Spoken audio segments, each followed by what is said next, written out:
Hello and welcome into Princeton High School for the regional semifinals between the Mason Comets and the Wayne Warriors. Comets the 2 seed, the Warriors the 1 seed. I'm Evan Amazon, joined by Addison Lenhart. How you doing tonight, Addison? I'm doing great, Evan. We got a great matchup tonight filled with lots of star power. On the side of the Wayne Warriors, they're led by Bree Hall, the leading scorer in the GWAC at over 25 points a game. McDonald's All-American, committed to play college basketball for one of the top programs in the country in South Carolina. And for the Comets, it's that three-headed monster down low, Margot Mattis, Marilyn Popplewell, and Kyla Oldiker. Oldiker, the 17th ranked recruit in her class, uncommitted, but one of the best players in the country. There's Bree Hall down low trying to get it going. Good defense by Oldiker. And they're going to call a foul, and Oldiker looked like she was kind of playing straight there. That's one that the Comet fans are not happy about. But an early foul on Kyla Oldiker, that's something that she struggled with a little bit lately, staying out of foul trouble. Yeah, recently Oldiker been a lot more physical down low. That's been one of her downfalls recently. They have to keep her in games. Losing her for that little stretch at the end of the season. Really struggled down low on the boards without her. Really valuable piece of the lineup. Glad to have her back in the tournament. This Wayne team, super experienced. All five starters are seniors. As Bree Hall is able to knock down the first two, like you mentioned before, going to South Carolina. The last time these two teams met was in 2016 when the Comets won 58-37 in a regional semifinal game. So it's 2-0 early Warriors. Mattis bobbles the pass, pump fakes, and slips. So a little bit of a rough start for the Comets on the offensive side. And Mattis has really been the rock on offense for the Comets all year. Her efficiency number's a little bit low, only shooting 37% from the field, but she gets buckets when the team needs them the most. That's what she's going to have to do tonight, and she's going to have to get those sophomore jitters out of her system early in this game. They're only a sophomore, but a capable player and a great player on this team. Speaking of great players, how about Kyla Oldiker with a beautiful swat out of bounds. She gets a lot of those, Addison. Yeah, Oldiker, one of the top shot blockers in the GMC, actually leading the GMC, almost 3 blocks per game at 2.7. She is physically imposing down low. And another block from Oldiker, this time on Bree Hall, and good hustle by the senior Riley Cosme to get the loose ball. And it looks like they're trying to go down low to Hall a lot in this game. She has the ability to step out and hit a couple threes, shooting 35% from that line on the season.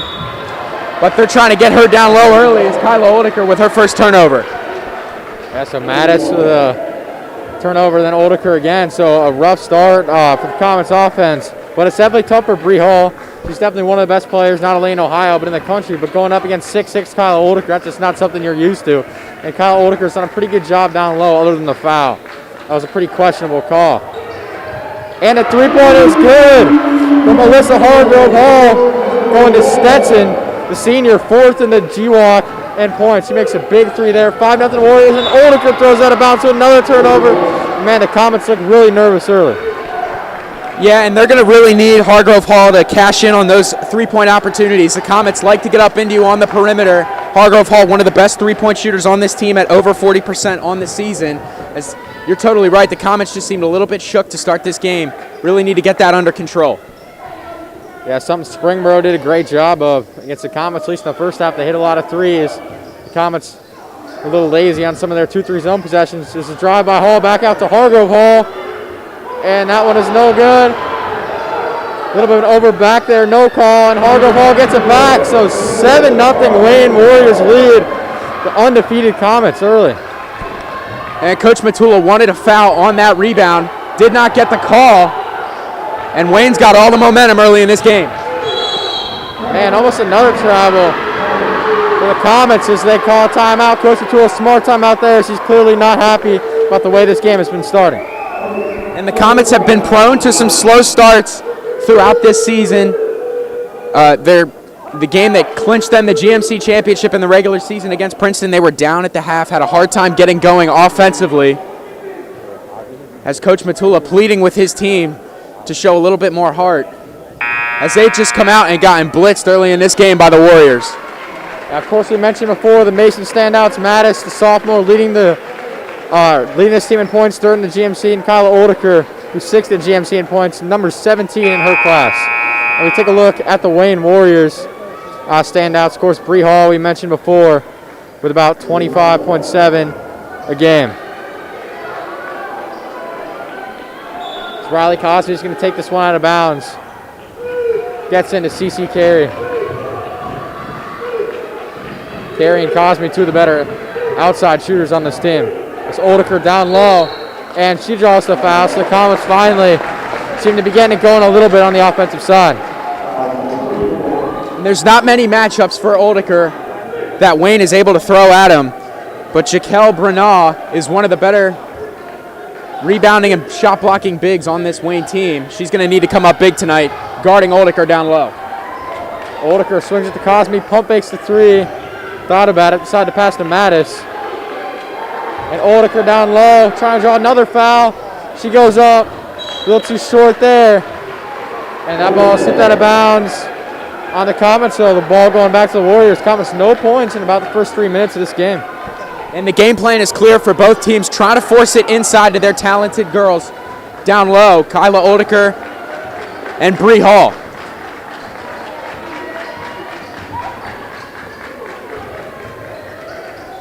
That's Murray passing to Hargrove Hall. Another three for her. She misses that. But an offensive rebound for Lovey Malone. That's what you can't have for the Comets, those offensive rebounds, especially when that's been a strength all year. It's been a weakness tonight rebounding. And the Comets, it's understandable that some shots haven't been able to fall, but their effort is just not up to par tonight with Wayne. It's really not something you see often from this Comets team, one of the better defensive teams and rebounding teams in the GMC, just getting out-muscled early in this game. Wayne has come out and punched them directly in the gut.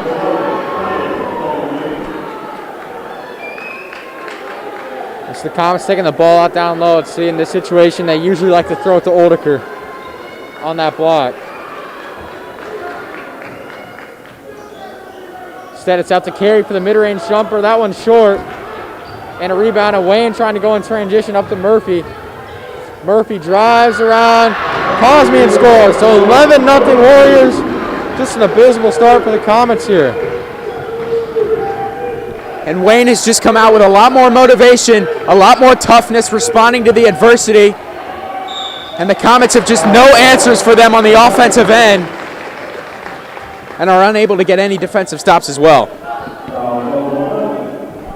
This Comets finally getting to the free throw line. Mattis, some huge free throws right now. It's going to be a good way for the Comets to claw back in the lead. Mattis, one of the best free throw shooters in the conference, knocks it down to the Comets finally at the 4:20 mark, get their first point of the game. And just like you said, Mattis almost 78% from the free throw line on the season. That's who the Comets want.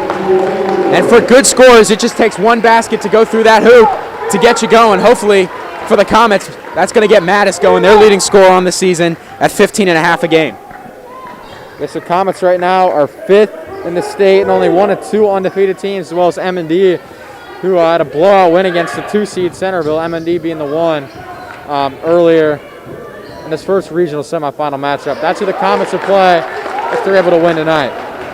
And a good steal, Madison transition, just loses that one out of bounds. Luckily, though, tipped up by Wayne. And that's what the Comets have thrived on all season, is forcing turnovers with their defensive pressure and getting out in transition. Mattis, also one of the best transition scorers on this Comets team. That's where she's found a lot of offense.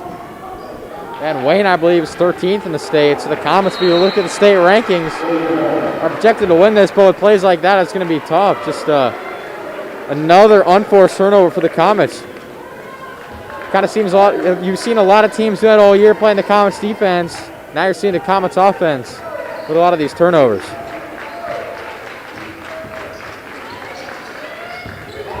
Murphy gets out to Hargrove Hall. Swung over. And that's short on the step-back jumper by Malone, who just had an offensive rebound bucket, and another turnover from Mattis.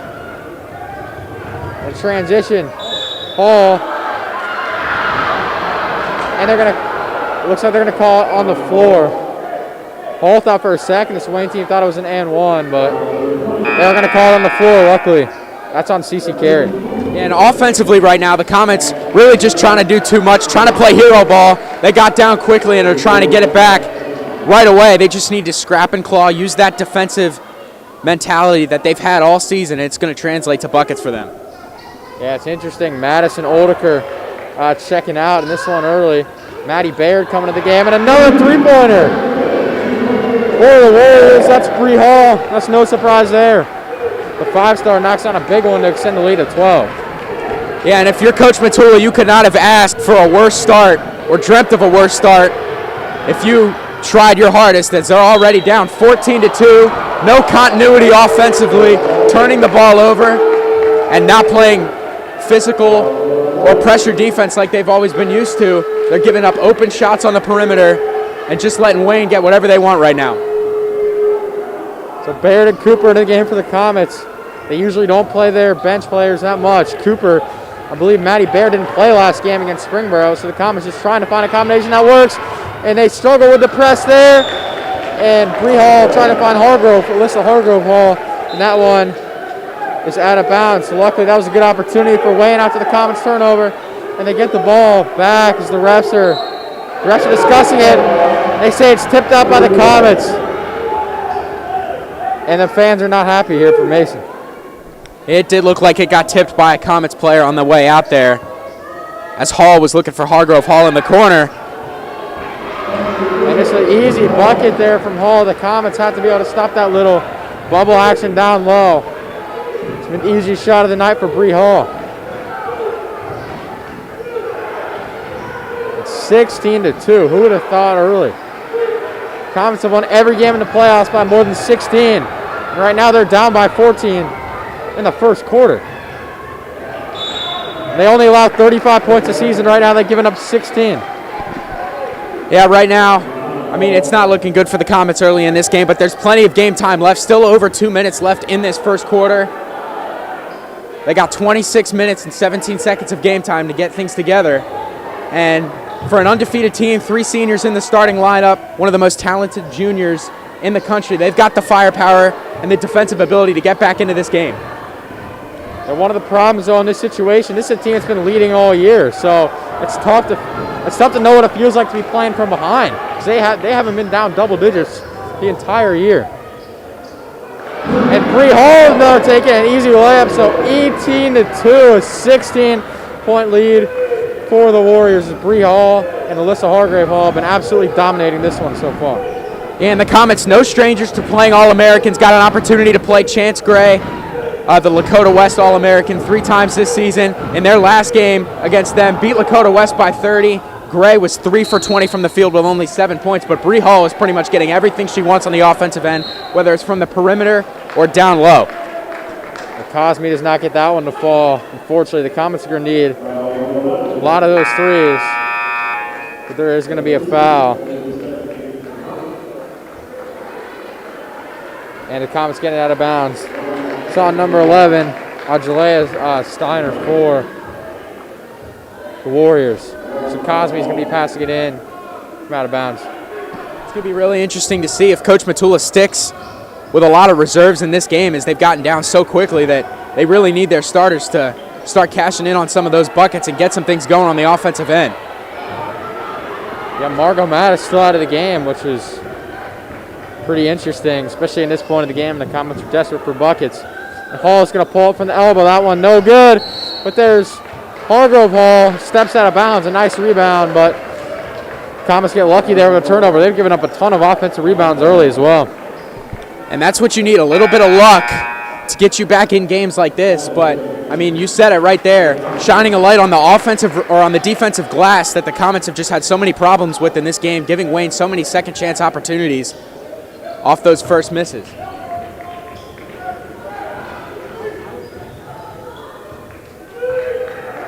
Hargrove Hall on Mattis. Checking back to the game like we mentioned before. Oldeker down low, tries to post up.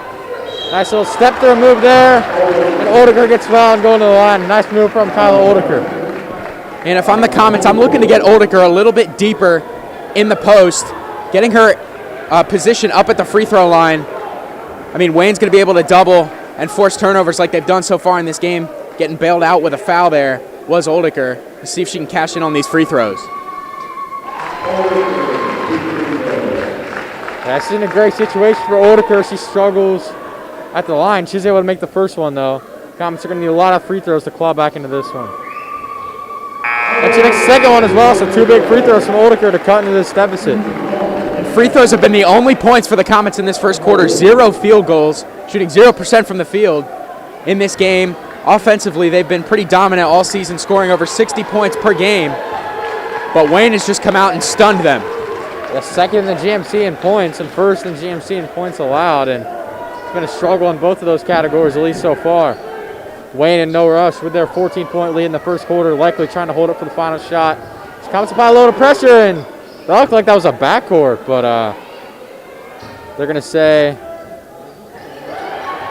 that Long was able to get rid of the ball there.